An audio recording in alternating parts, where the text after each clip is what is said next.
Hey everybody, welcome to another awesome episode of Content and Conversation. Today I'm excited to welcome Kevin Indig of Atlassian as well as German Accelerator Inc. He's the SEO at Atlassian and also helps a lot of great German startups, and today we're going to talk about startup content marketing. Welcome, Kevin. Thank you.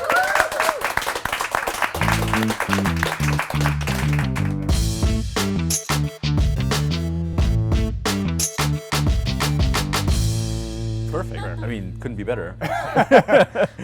So Kevin, yeah, I'm excited to welcome you here today. Obviously, I've seen a lot of your great work on your blog, SEMrush, elsewhere, and you're kind of like, to my mind, a rising star, even though I'm sure you consider yourself a veteran in SEO, but in terms of the public-facing content marketing SEO world, I think you're putting out some great stuff in startups. So I was excited to bring you on and bring your unique perspective from in-house and also helping all the great in-house, all the startups you're helping on the Germany side. So would love to get some context of all the writings you've put out in that regard. So one of the things I was just reading a lot of your articles, and one of the things that immediately I found interesting, I thought was really smart from your vantage point, is you had this chart for startups of the three areas of prioritization of content, links, and technical in terms of how much time they should spend in each. Like Facebook really should be high technical, low content, low links, because it's not necessarily priority. Other finance, etc., are different. I'd love to hear you talk through that thought process, how you think about communicating that to startups, and how they resource allocate from that. Yeah, absolutely. First of all, thank you so much for having me. You had so many fantastic guests and you do such a great job. I'm more than honored to be here. So yeah, regarding this chart and the whole thought process, I think what's really important to understand is that SEO works pretty much different for different types of companies. And the clearest cut is what I see between B2B and B2C companies. So in the B2C world, you would have companies like social networks or maybe e-commerce companies. And they have it much, much easier to scale SEO up because they either have a large inventory of products or they have user-generated content. So in those regards, they usually don't have to do all that much link building, but have to pay much more attention to the technical side because it's so much easier to scale. On the other end of the spectrum are B2B companies, like, for example, in the SaaS world, which Atlassian is a good example for. And for those companies, it's much harder to scale SEO. They rely much, much more on content as a vehicle, whether that's in the sales process or simply to create awareness. Mm-hmm. So this is where this whole chart is coming from. And then there's obviously a bit more nuance to that whole thought process depending on what exactly your product is. So some SaaS companies might still have a path to scale SEO because of some user-generated content. And a tangible example could be Trello, which has some public-facing instances, meaning there are some companies who put very valuable information on Trello boards and have them being indexed by Google. Mm-hmm. So there is a self-driver of SEO, but the more common situation is that a SaaS company would have to use content or content marketing to scale SEO. And this is where this whole chart is coming from. It's basically a dissection of all the different types of companies and the different products and how much focus on a broad scale they should pay to technical links or content. So when you're consulting for one of your German Accelerator startups, so do you potentially show them this and say, if it's technical, maybe they really need to hire an in-house SEO as a prioritization metric, or if it's content, or is it like a content marketer? Is that how you think about communicating that to startups, or how should startups think about that if they're more day one? Yes, I do use this chart a lot. Mm-hmm. SEO is definitely becoming more important in the last couple of years, and it is a very shiny thing right now. That's why a lot of startups are very and a lot of startups are very keen to jump on SEO. And then I think the first step, it takes forever, right? But it's also very, very scalable, and usually startups scale or find one big user acquisition channel that they scale on in the beginning, and then the more mature they become, the more they broaden it out. But usually companies are very keen to jump on SEO, and sometimes I have to empower them to do so and guide them in the right direction, and other times they have to say, hey, maybe this is not the right thing for you to focus on right now. Mm-hmm. An example would be a startup that focuses on enterprise customers, right? So they might have a very small amount of customers, maybe their market is 100 companies that they want to address. Mm-hmm. So in those regards, SEO takes more of a secondary position of maybe supporting the sales process, sales enablement.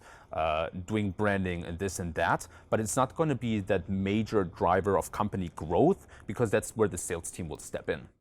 Obviously, there's also, especially on the B2B side, there's a whole range. I mean, in the bottom-up SaaS world, for which, again, Trello is a good example, or Typeform, or MailChimp, Buffer. For them, obviously, SEO plays another role. So it's not exclusive to B2B companies that SEO plays a secondary position. But I think in my role as a mentor at the German Accelerator, it's really important for me to be honest and fair about how much sense SEO makes for a company, even though that's where I traditionally come from. That makes sense. So one point you kind of eliminated there for me that didn't really trigger until you said that. Is it fair to say at Atlassian and Jira and Trello is mostly a B2B focus internally, and that's kind of where you're spending a lot of time? And then obviously on the startup side, it could be a mix of things. I'm just saying, so people get a context for your background. Of course, so, absolutely. Yeah. Mm-hmm. I think it's totally fair to say we are definitely traditionally more of a B2B company. And I think Trello is the most consumer-facing product that we have. People use Trello to plan their weddings, or write down recipes or shop links and all these kind of things. We even had some Trello weddings, so yeah, it's real.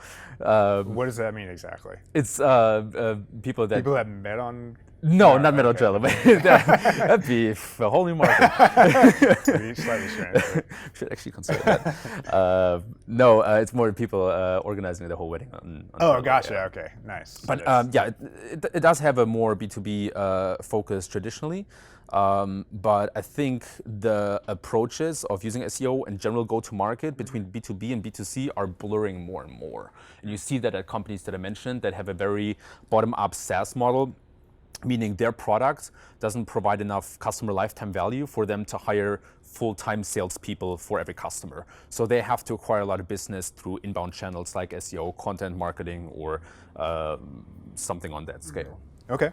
Yeah, I mean, one thing I've been thinking about recently that I liked about your chart, and kind of like it probably got me to dig into that thinking a little bit more, that I think potentially companies could think about, is when you think about the low prioritization on the link scale and the content scale for certain startups. Like Facebook might not need links. I think if you could go to a tool like Ahrefs or SEMrush, basically take their total traffic, their traffic value, and divide that by the number of links they have. Even though Facebook probably has millions of links, they're probably per link value, I'm guessing, is relatively small. But if you compare that to like business insurance, or something highly competitive like that, I would bet the per link value for their traffic is actually probably 1,000 per month, if not 2,000 per month in some instances. And those are the kind of companies that should be heavily investing in link building, at least from my point of view. Does that make sense to you? Yeah, I think it makes absolute sense. I think it's actually inherent. A consumer-facing product like Facebook or Instagram or something like that is inherently more attractive to link to and to refer than something that's more narrow to a specific business niche. Yeah, and it's also by industry as well. Like I think of like WordPress themes. There's a lot of sites that just have DA of like 90 or something like that, just because every theme in the footer, I mean, obviously there's some manipulation there that sometimes happens, but there's other examples. We were looking at a client that's in live chat software, and they sometimes just get a anchor link that says powered by X at the bottom of their site, and that can power some domain authority as well. So yeah, but everyone in that industry is the same thing as well. So obviously sometimes it's really product that is driving the pure link acquisition in that standpoint. But another article I like from you was thinking about content formats. You mentioned for startups, there's really, you have to be minimum viable in certain areas. You should not just say, let's do video, let's do infographics, let's do Facebook, let's do Pinterest. We have to decide and really focus on a channel and grow from there. Maybe you could talk about your thought process for that and how startups should think about their growth there. I think it's really important for startups to focus. They have limited resources, they have a limited time, and a lot of pressure on them. And so focus, first of all, helps you to tune out the noise and avoid chaos and just really do one thing very well instead of 50 things mediocre. And this is more and more important nowadays, where so much more content is being created. So if we're speaking about SEO or content marketing, there's so much more competition nowadays, and it's so much harder to to be on top of the search results if we think in terms of feature snippet or generally in terms of ranking factors. I think it was much easier 10 years ago. Now it gets much harder and blurrier, and there are many more factors. And so focus helps you to really, do something well that can get then to the top and lay the foundation for everything else to then follow.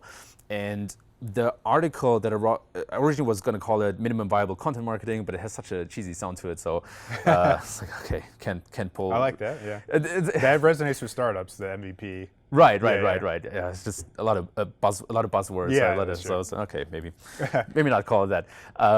But the idea is actually the idea of an MVP, right? You start small, and then you iterate based upon that. And the iteration idea is to start with one topic that is related to the core product value of your company. And so the core product value is as the name hints at, it's the value that people get out of your product. For Facebook, it's connection, right? For Jira, it could be something like organization or project management, right? That's kind of the high-level value that people get out of these products. And so you want to start with creating content for that specific topic that's related to your core product value. That makes a lot of sense, right? And then you can iterate based upon that, right? Based upon related topics, or you could, something very tactical or specific would be you could then go to Search Console, see what other keywords you get a lot of impressions for, but don't get a lot of clicks for, or don't rank for well, and then iterate based upon that, right? So it's growing organically. The other side of that article was the different content formats. And I thought specifically about B2B companies and all the different pages that they should have and should start out with. So obviously every site has a homepage, and usually a site has a blog, and then maybe a product page, right? But then the question is very often, okay, where do I go from here? Like, what should I do next? Should I create some solution pages or industry pages or white papers, or like what kind of content should I focus on next? And that is the other side of iteration. You would want to start very small, and then as the company matures and grows, you would then want to expand your portfolio of content. Because each of these formats fulfills a very important function in the sales funnel, right? So a blog might be very attractive to create a lot of awareness, and then a white paper might push the customer over the edge to fill out a contact form and become a lead for a company, right? Show interest. And so you would want to start very small, with one format that serves one stage of the funnel each. So maybe a blog, maybe a couple of webinars, and then maybe a sign-up page, and then slowly extend from there and kind of build your portfolio and address more and more topics. Okay. Yeah, one of the things I think that makes total sense, and you touched on it with the buyer funnel and things like that, is one of the things I think is probably super important for startups is obviously just surviving. You only have so much run rate and money in the early stage. So how do you think about, I think formats is a good one in terms of prioritization. It sounds like tying to the core product, but is there any other tips there for companies that only have $1 million in the bank, which is not nothing, but when they're paying a lot of people, that could go relatively quickly in terms of how they prioritize their time and effort? Yeah, totally. So the basic approach is you want to try to get in touch with those customers as soon as possible that are your power users or that are easy to convert. Every product has a certain customer group or customer segment that is easier to attract or talk to than others. They're easier to convince, they might be intrigued, right? Those are your power users or early adopters, if you will. And so you want to make sure to build content out for those early adopters as quickly as possible, and you'll find them and find the right content by talking to your customers or talking to your target audience, right? And it can be as straightforward as just running on the street with with a boy and be like, would you buy this? Would you buy that? Oh yeah, okay, why did you sign up here? It's obviously, maybe in certain cases a good idea, but get in trouble on others. Yeah, exactly. Yeah. Get coughed up by the police. But no, in general, you would want to talk to your users, right? Your users, your target audience will always guide you in the right direction, especially when it comes to problems they're facing and when it comes to topics that they're interested in. Yeah, it's kind of a beating a dead horse subject for the kind of things we talk about, but one thing I love on that subject is just keyword opposition to benefit analysis, and you heard of that. It sounds like you have.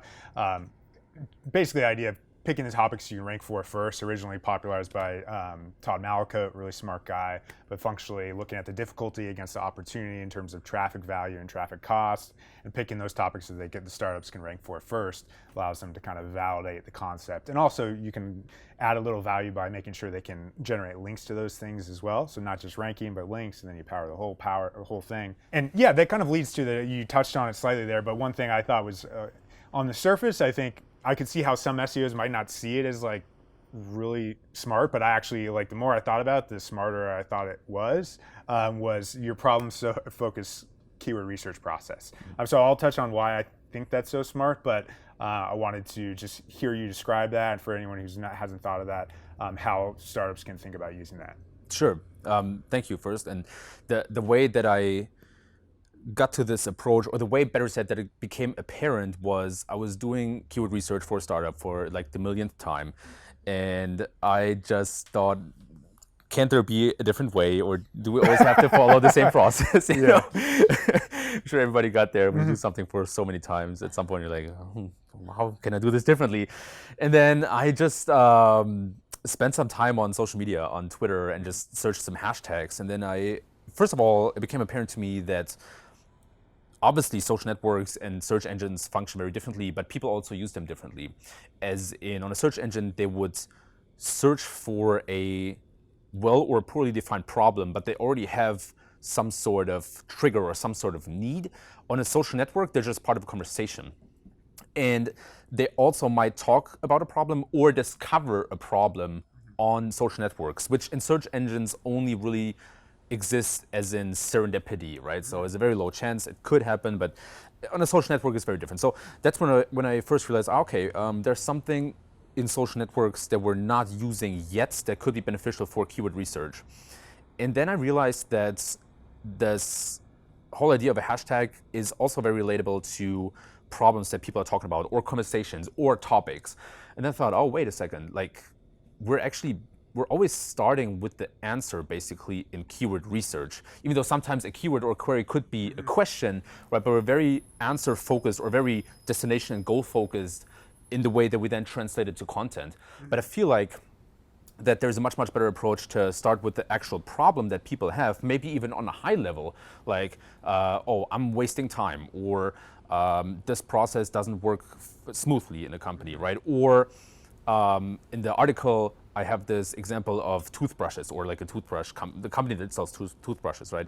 And so for them, a problem could be bad breath. And then I think from there, the jump to toothbrush is not always super obvious, but when you reverse it, it makes a lot of sense, right? So starting from the problem standpoint of view not only helps you to discover more relevant keywords and queries, it also helps you to find more of that of those topics that are interesting in the awareness stage, when people don't yet know exactly. Not obvious. Exactly, when they don't know exactly what they need or what the solution is. And it just helps you to find a lot of questions that people are dealing with. And then you could translate those questions into featured snippets and create very specific content for that, or just let it inspire the discovery of more queries. So this is where all this came from. Nice. Yeah, so why I liked it is we work with a lot of medium to large size businesses and venture-backed startups. It's kind of the mix of people we work with. A lot of time they're in mature industries. So I think relatively, it's fair to say, some of our clients, we probably could go 2 years just putting in a competitor, competitor Y, competitor X, publisher Z, and just using that as inspiration for keyword research. And when I thought about that process, and I thought about startups specifically, I think a good startup is kind of solving a new problem. So in some ways, their specific need set and keyword set shouldn't really exist yet. So that idea for a startup specifically, and obviously it could be used for any business, but a startup who's hopefully doing something slightly different, their specific keyword research universe is unique and different, and that could be perfect for them. Like specifically, a site I think of is Common, which is a co-living. If you've heard of it, it's like high-end co-living. Instead of having a roommate, you specifically want that roommate. You're willing to spend like $1,500 a month just to have like a more high-end lifestyle. And that's the kind of client that no one's really done anything like that before. So you have to find a specific need set, think through what kind of person has the disposable income to do this, and also is willing to shell out that money. What kind of problems are they looking to solve? And that you can't find that by putting Zillow into SEMrush or Ahrefs and seeing what they're ranking for. So I thought that was really smart for that reason. It got me thinking about keyword research in a little different way. And also, I haven't mentioned this yet, but we're obviously talking about a lot of different articles Kevin is doing. These will all be in the show notes as well, and I'll point out the reference point for each of them so people can dive in more and get more of that. So another thing we've been thinking about recently, and I think is important for B2B, especially, I mean, every market, is just the buyer's journey. I think in some ways, just honestly, we're great at creating a lot of top and middle funnel content, and I've realized as we scale that and things like that, we haven't necessarily scaled the process of mapping the customer journey. Obviously, that's not super complex to do. You just have to spend the time. But I also think like at scale, when you have so many micro problems, how does an enterprise business do that, find their gaps? Do you have any like tools, tips, or hacks for kind of helping people do that and also getting the most out of that process? It's a very, very good point, and I absolutely agree. It is easier, more obvious, and more often done to create more content for bottom and middle of the funnel. And it makes sense in a certain way. You want to build your house from the ground up, right? So if you only create top of the funnel content and have nothing for the bottom, then that doesn't make a lot of sense. But yeah, the last stage is often forgotten, and the buyer journey is obviously crucial. And one lesson that I learned a couple of times is that the way that you imagine your customer journey and the way that it actually works is very often very different. So when you talk to a lot of your customers or your users and you ask them how did you get to sign up or to point X, they will often tell you another way that you had planned out for them. And so it's a great exercise to do this internally with your staff, and then maybe invite a couple of customers or people, and then just do this whole play. Like, how do we imagine the funnel to be, or the customer journey, and then what is actually happening? And so we had the craziest, funnest learnings at Atlassian when we did that ourselves, and then realized that, for example, a lot of our users were looking at tutorials and guides and manuals before they sign up for a product. And then you can, from there, narrow the problem down. Is that because we don't show our product enough, or is that because we don't explain our product well enough? Don't we have enough content? Is our content in the wrong place on our site? Is it not obvious? Is it hard to find? So it opens up this whole room to a lot of questions that I think are really crucial, and then allow you to create a really, really nice and well-performing funnel and buyer's journey. Good analytics setup can help solve for some of that, right? Like hitting the multiple touch points, creating attribution across the funnel. Not every company has that set up correctly, unfortunately. We're not an analytics agency, but we do look at those kinds of things, and it makes sense to evaluate those. And one of the things, on a tangent point, I saw you touch on in a lot of your articles that I found interesting, is just the idea of microsites. And it was interesting also just the thought process that you got me thinking about is when I saw you define it, I realized my definition was a site that's like lives outside the main domain. But your definition was more like a set of pages that can live on the main domain. Obviously, can live outside the main domain, but feels a little different, and that can be valuable for startups. And you had a specific one, I think, for Jira and Git that you saw a lot of value out of. So I'd love to hear just the value of microsites for startups specifically, and how they should be using those, and how you've seen value, et cetera. Yes, that's a very good point. I've seen both formats, some microsites living completely separated, sometimes on their own domain, and then some microsites live on subdomains, and then some of them live in subdirectories or on the main domain. And I think all of these have up and down sides. I personally prefer the subdirectory model because it is a bit more discoverable on the site, and the whole link interplay is obviously beneficial as well. I think there are a lot of benefits to microsites and a lot of different approaches, but the way that we see it is a kind of closed world that covers a topic as a whole. So we have an Agile microsite, for example, or a Git microsite, meaning if you're a developer or a young student that starts, starts out as a beginner developer, or you want to dive deeper into the topic world of Git, then you can find every answer to every problem on our microsite. That is the whole idea. It's like a one-stop shop. Same for Agile. There's obviously a lot of nuance to Agile, a lot of methodology, a lot of history, et cetera, et cetera. And we want to cover all of that in our microsite. From a user perspective, it's obviously very convenient. From a branding perspective, it makes a lot of sense because it makes you kind of the thought leader in that specific topic. But also from an SEO perspective, I personally made the experience that Google values your content much more because it seems to understand that you cover this topic as good as possible. So whether this factor of topical relevance really exists or not, might be debatable. We can go very deep into the technicalities of that, but from a lot of different... It's like a silo, kind of. Yeah. Which is... Exactly, it's like a silo. And you could argue that if you cover all the entities that are related to each other with a certain salience, then you benefit from that in the compounds. But since I have no evidence for that, it's at this point, it's speculation. What I do know is that it works well from an SEO perspective, and it works well from a business standpoint of view. And I think that's where SEO can really contribute to just creating a good business, supporting the brand, and all that kind of stuff. And I feel like all these factors compound. When you say on the business standpoint, I'd love to hear more about that. I think, and one thing I think about with startups, and I definitely see the justification for any company, but I think about startups, you talked about formats as well. Is a microsite a relatively big investment to create a new design, a new setup, a new feel? How do you think about that? And what specifically makes it a great business justification compared to putting it on the main site? I'd love to hear your thoughts there. Yeah, totally. So I've seen it done in the startup world a couple of times, and most of the times very successfully. I've seen Stripe do it well, Typeform do it well, and a couple of others. And so it is definitely not the right thing to do when you're super early on, right? When you just found product market fit, or you're just around that corner and you just start to see some traction, and things start to ramp up and you have super minimal budget. I don't think that's the right stage to do that, but maybe in in a middle stage when things, after things have caught on, I think that's a great time for a couple of reasons. So first of all, it's a good SEO vehicle, again, that drives a lot of rankings, and you can optimize that as a whole. And then second of all, you can link in and out of such a microsite. And that's also where I see the benefit of having it in a subdirectory. If you can connect it to your product landing page, for example, or a solution landing page, or from the blog, I think there's a nice bridge that a microsite can be that also helps to then keep people on your site. Gotcha.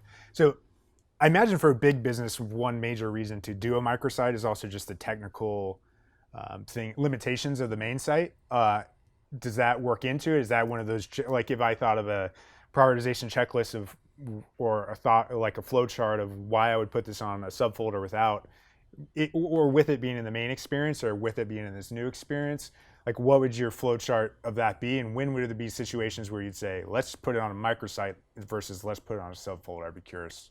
Yeah, so a situation where I could see it live further away from the domain, like on a subdomain or even its own domain, is when it is further away from the business or the core product value, right? So when you, I don't know, you want to do like a game or something like that, that fits into your space. I think Twilio did that not too long ago, but I forgot what the name of the campaign was. Then I think keeping it a bit further away is maybe not a bad idea, because again, it's not super close to your product. I think you could argue that, right? It's not black and white, but I think that's a case where I see it being a bit further away from the domain. Yeah, a good example of that, I think of a client we used to do consulting for, and they had this piece that went viral for them, really viral.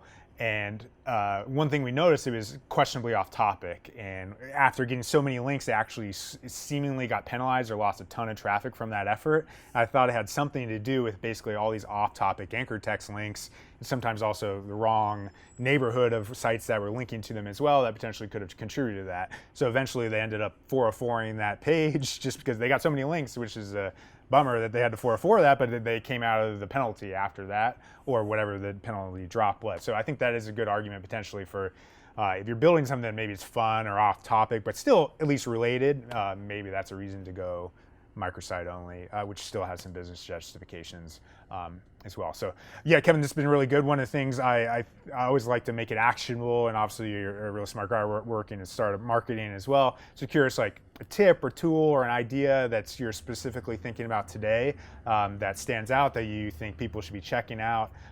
What would you leave them with? Yeah, I think a couple of things come to mind.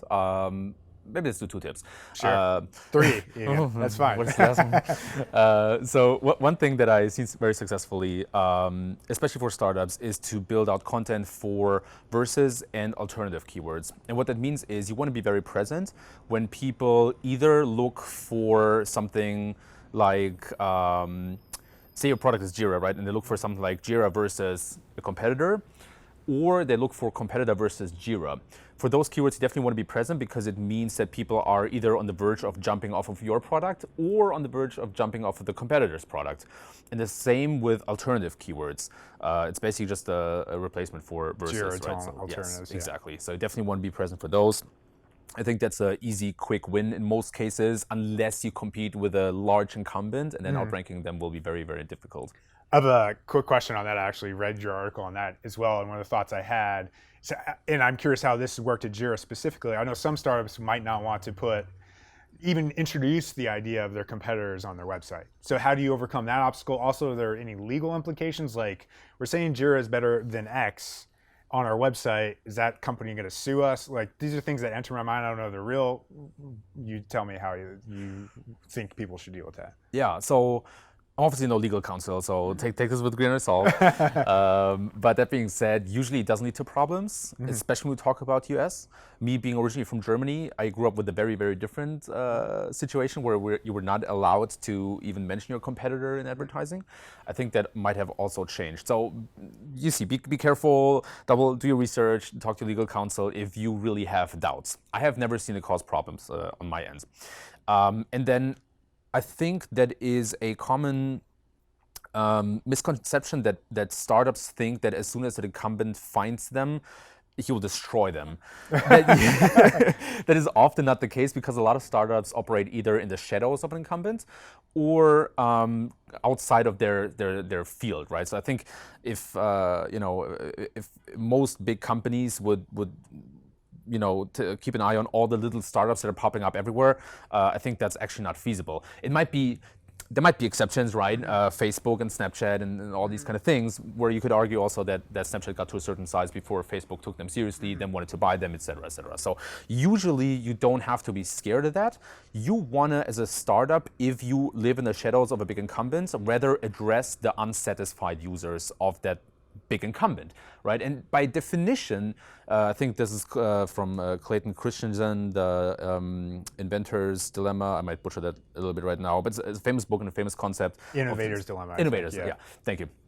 The idea of disruption, and by definition, a small startup serves a unsatisfied customer segment that the big incumbent cannot serve or doesn't want to serve, right? So usually you don't run into problems. I've hardly ever seen a big incumbent kind of fending them off or trying to cut them down. Do anything about that. Yeah. I have heard of one thought, Casper, I've heard of, just gone after a few sites, but knock on wood, that doesn't happen to anyone. I guess one follow-up thought to that is first versus third party. Like, I think of that experience and I almost wonder if I'm a user and I see that on Jira's site, I wouldn't necessarily trust it as much as the third party. That doesn't mean you shouldn't try and get those ranking, and I'm sure Jira could relatively easily rank for those terms, but could users also do that? So I'm curious if you recommend people go to third parties, if you've done that, what's that process look like as a recommendation for how to approach that, et cetera? You mean third parties as in? Like a third party publisher. So if I do Jira alternatives and I'm a competitor to Jira, obviously I could just create that on my own site, but if I was a user, I would prefer to see that from unbiased, even Gotcha.